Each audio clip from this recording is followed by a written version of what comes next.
Welcome back to another episode of Ask an Actuary. Today we're excited to welcome Luke Matchett, one of Odyssey's newest actuarial consultants, who's currently tackling the dreaded task most actuaries face, studying for his exams. So thanks for being here today, Luke. I know you're probably pretty busy, so thanks for joining me. Yeah, of course. Glad to be here, Stephanie.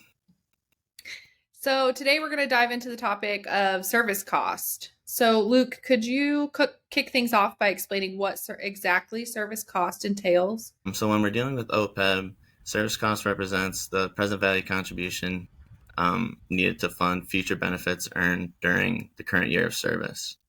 So what this really means is every time the actuary performs an OPEB valuation, they're calculating this service cost, which represents the money that would need to be put away today in order to fund the benefit that the employee earns by completing a year of service.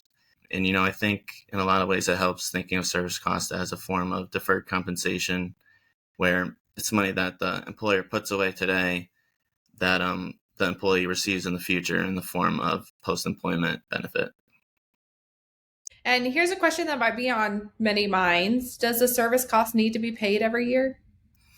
Yeah, so again, with OPEB, there's no legal requirement to fund the service cost every year. And, quite frankly, in a lot of cases for underfunded plans, there's not always enough money in the budget to fund the service cost. But for plans that are fully funded or, close to being fully funded, contributing the service cost is a strategy that can be used to maintain that fully funded status.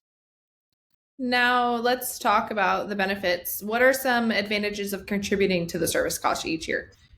Yeah. So, contributing the service cost each year is a good way to be prepared for when active employees retire. And what I mean by that is by putting aside money each year that, an active employee completes, the money that's required to pay the retiree benefits will be accumulating in an OPEB trust. That way, when they do retire, money can just be withdrawn from the trust to pay their benefit, as opposed to, if the service cost isn't contributed, then, kind of ad hoc payments are needed every year. So contributing the service cost is kind of a way to gain some more financial stability. And last but not least, can you explain how the discount rate influences the service cost?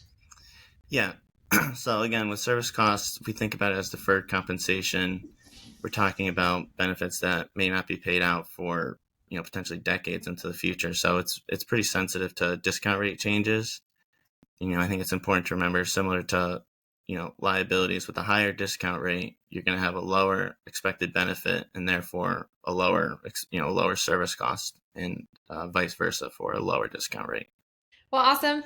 That's all we had today. Thanks again for being here, Luke. I really appreciate it. And you can get back to your studying. And to all of our viewers, don't forget to drop your questions in the comments for our next Ask an Actuary series. Thanks again for tuning in, and until next time.